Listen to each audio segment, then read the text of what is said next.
Kaya pang umaga, sa tahanan na Ani, Ana at Ben, ngunit nitong mga nakaraang araw, madalas nang nagkakaroon ng hindi pagkakanaan sa kanilang pamilya dahil sa kulangan ng oras at pag-usap.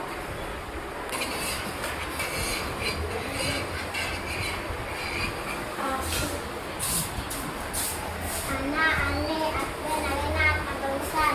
Sandali lang po, Nay. Araw-araw na lang kayong ganyan, hindi kayo tumutulong na bahay. Hindi po kami samahan. Ano na naman ang nangyari rito? Ako na magawa-gawa ng lahat. Hindi naman itamad. Papahinga lang po kami. Dapat natin magtulungan bilang isang pamilya. Nangyari sa bahay, balangkot si Ana, Ane sa paralan. Nagumaga po, hinang sabit. May problema po kami sa bahay. Lagi pong naaway sina nanay at tatay dahil sa mga gawain.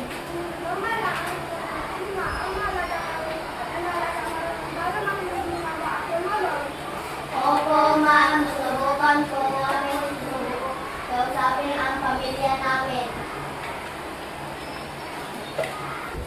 Pag-uwi ni Ani, Ana, kinausap niya ang kanyang kapatid. Tingin ko, nagagalit sila nanay at tatay dahil hindi tayo tumutulong sa bahay. Oo nga, mas inuuna natin ang mag-isip ko na paglalaro. Simula ngayon, magtulungan na tayo sa mga gawain bahay. Sige, ako maglilinis ng mesa.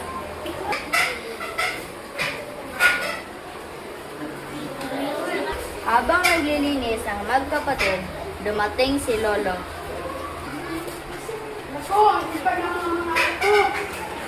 Gusto ko namin tumulong ni nanay at tatay. Sa pagkagangan niya, ang pamilya ay magiging kapag mayroon sa tutulungan. Umuhalan.